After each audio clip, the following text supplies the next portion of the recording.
consciousness, our intentions, everything become purified.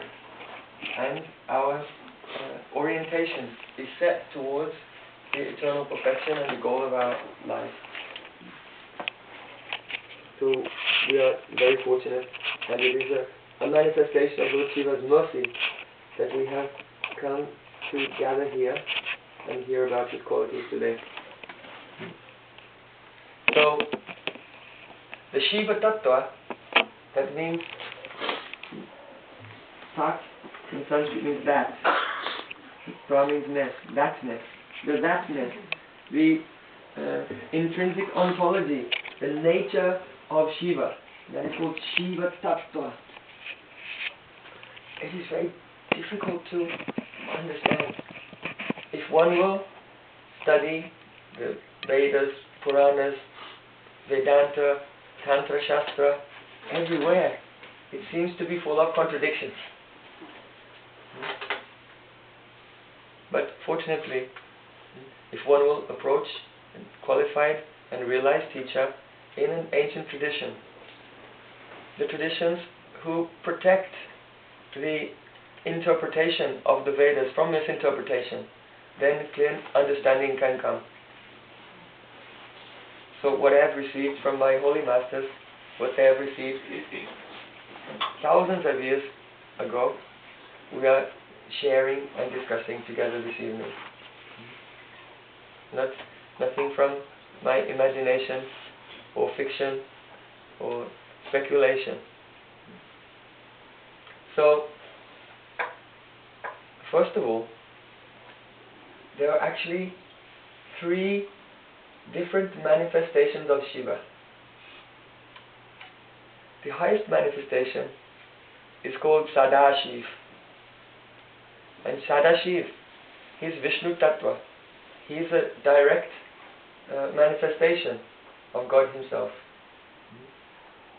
So, there's a very beautiful story about Sadashiv. Sadashiv, he has a mala. When you see a painting of Lord Shiva, he has a mala in his hand.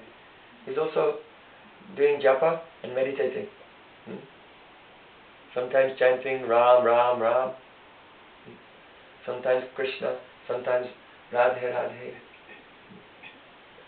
So, Sadashiv, he was meditating and thinking, oh, in my life, in my existence, I have seen and experienced many wonderful things.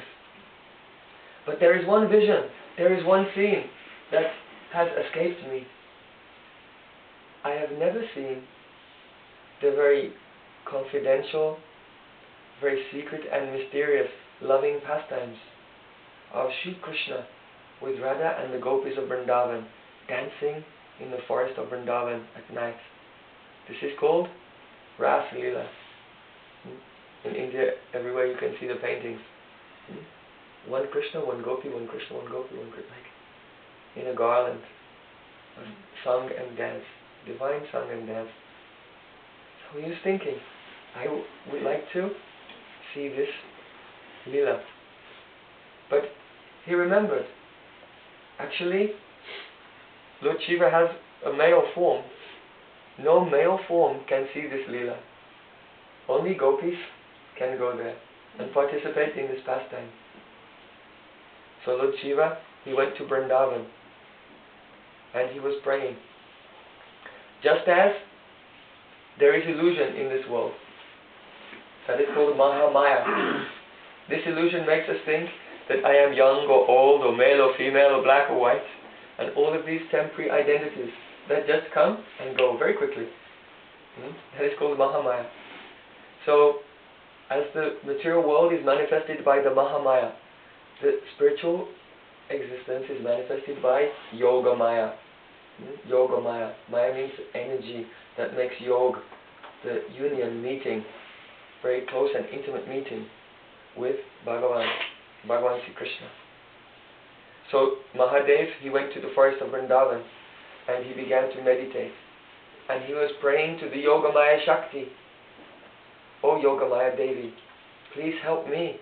I have a desire I want to see this astonishing festival of devotion called Rasa Lila. So after some time of meditation, Yogamaya Devi, Goddess Yogamaya, appeared there. And she said, "Oh Sankar, Mahadev, you know you cannot go like this. Dressed in snakes."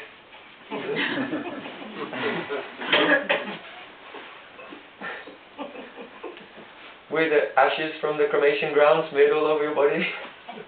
This is not appropriate.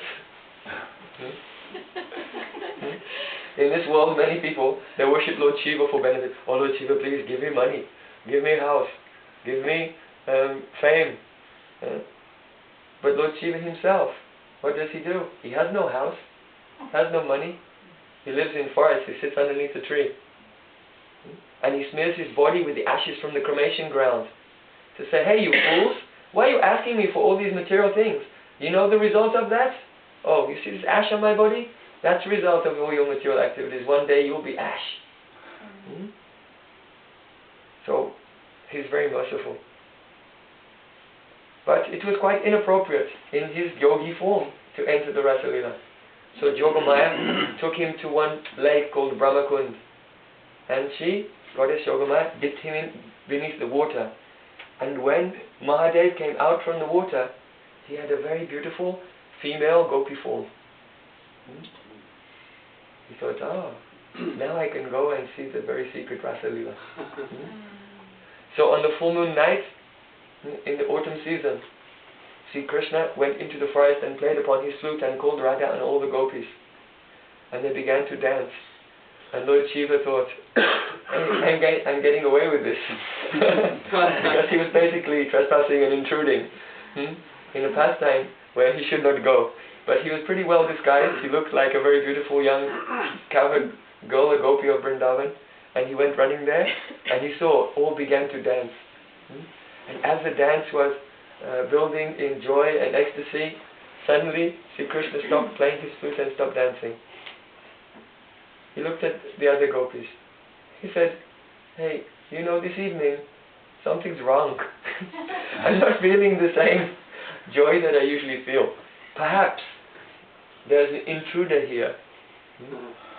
Because spiritual ecstasy manifests only when there are like-minded souls. When like-minded souls come together, then the ecstasy really manifests. And if any person there has an antagonistic mood or a different mood, it will not manifest. So Sri Krishna said, there must be some intruder here. Let's try to find out who it is. So the gopis were looking here and there, and they noticed one gopi. "Have you seen her before?" "No, I've never seen her before." So then all the gopis, they surrounded this one gopi. It was Lord Shiva. He was now surrounded by so many gopis. One coward girl said, "What village are you from?" Mahadev didn't know what to say. Said, "What's your mother's name? Who's your father's name? What's your husband's name?" Because gopis, they run away from their husbands to meet with Krishna. "So what's your husband's name?" Mahadev didn't know what to answer. Then gopis thought, we know you are not a gopi. Perhaps you are Asur, demon. Because Kamsa Maharaj, he sends many demonic mystic wizards to come to Vrindavan to try to kill Krishna. And they assume forms like other residents of Vrindavan to hide their identity. So then the gopis, they began to slap that gopi's face. Box her cheeks. And Mahadev, in the form of a gopi, she was crying, "Oh, Yogamaya, Yogamaya, please help me, help me." Suddenly the goddess Yogamaya, she appeared there. I said, "Stop, stop. Leave her, stroke him alone.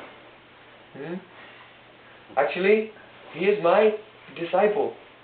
And he is Mahadev, Lord Shiva.